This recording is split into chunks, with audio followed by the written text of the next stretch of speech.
Globalisation, liberalisation, privatisation के नाम पे ये नीति चल रही है और 1991 से हमारी सरकारों ने इस नीति को स्थापित किया है।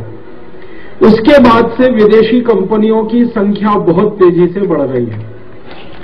1991 के पहले भी हमारे देश में विदेशी कंपनियां थीं, लेकिन उनकी संख्या उंगली पर गिनी जा सकती थी।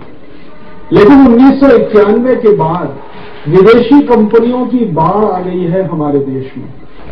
ऐसा कोई क्षेत्र बाकी नहीं है जहां पर विदेशी कंपनियों का व्यापार ना चल रहा हो। हमारे देश में सामान्य तकनीकी या शून्य तकनीकी से बनने वाले साबुन हो, मंजन हो, washing powder, detergent powder, cleaning powder जैसी चीजें, इन सब में विदेशी कंपनियां घुसी हुई हैं। खाने पीने के सामान है, जैसे टॉफी है, चॉकलेट है, बिस्किट है, पाव रोटी है, डबल रोटी है, इनको बनाने और बेचने में विदेशी कंपनियां घुसी हुई हैं। हमारे देश में घर में काम आने वाले सामान्य रूप से जो जो सामान आपको दिखाई देते हैं, मच्छर भगाने वाली अगरबत्ती या घर में जलाने वाली अगरबत्ती, धूप बत्ती हो, या आपके घरों में सफाई करने के लिए इस्तेमाल होने वाले कुछ रासायनिक पदार्थ हो, ऐसा कोई क्षेत्र नहीं है जहां पर वो काम ना करते हो। पहले हम सब भारतवासियों को ऐसी गलतफहमी होती थी कि विदेशी कंपनियां उन क्षेत्रों में आती हैं जिनमें भारतवासी कुछ नहीं कर सकते, जिन काम को हम नहीं कर सकते, हमारे पास जिस काम को करने की तकनीकी नहीं है, जिस काम को करने के हमारे पास संसाधन नहीं है, उनमें विदेशी कंपनियां आया करती हैं। ऐसा हम सबको गलतफहमी थी। जब अभ्यास किया इस विषय का तो पता चला कि जिन क्षेत्रों में हमें विदेशी कंपनियों की सच में जरूरत है, वहां एक भी कंपनी नहीं आती है, और जिन क्षेत्रों में हमें उनकी कोई जरूरत नहीं है, उसी में सब घुसे चले आते हैं।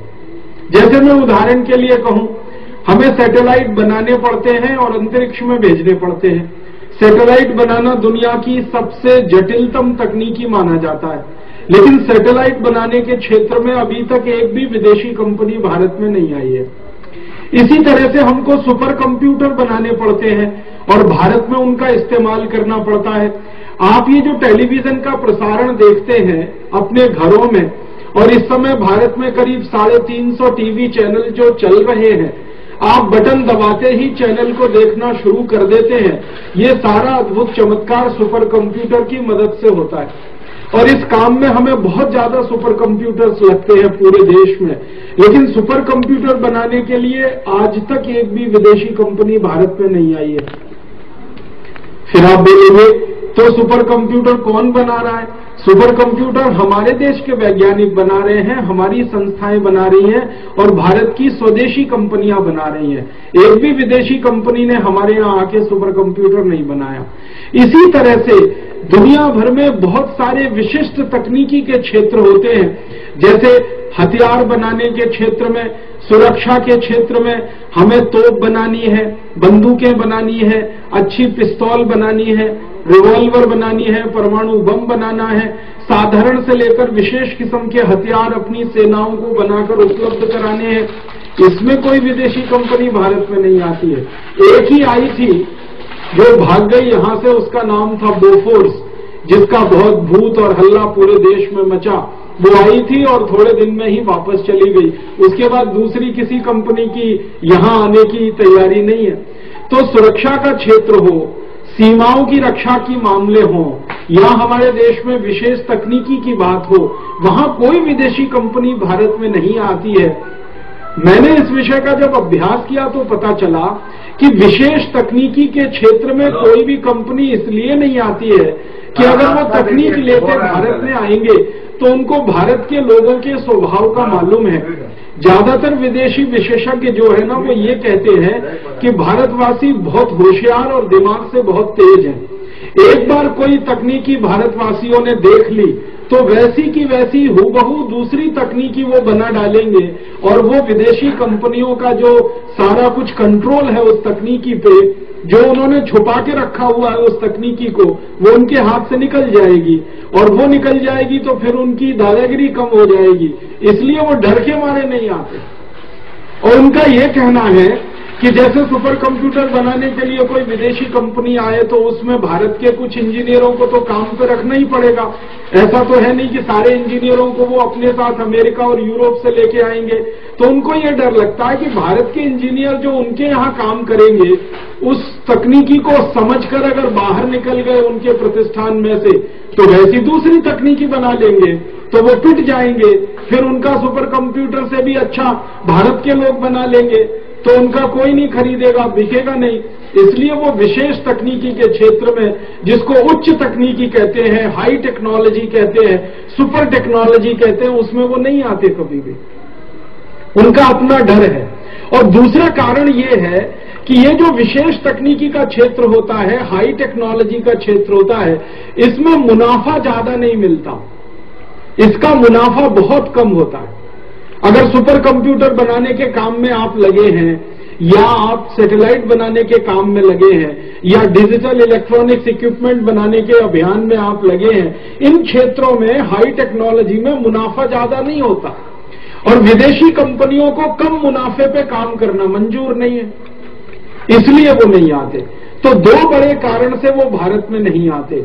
और आपको सुनकर ये आश्चर्य होगा और गर्व भी होना चाहिए कि आजादी के पिछले 63 वर्षों में जितनी भी उच्च तकनीकी हमारे देश में विकसित हुई है, वो सारी की सारी भारतीय कंपनियों के द्वारा, भारतीय वैज्ञानिकों के द्वारा, भारतीय संस्थाओं के द्वारा विकसित हुई है। उसमें विदेशी कंपनियों का 1% भी कोई योगदान नहीं है। तो फिर आप बोलेंगे विदेशी कंपनियां आती किस क्षेत्र में है?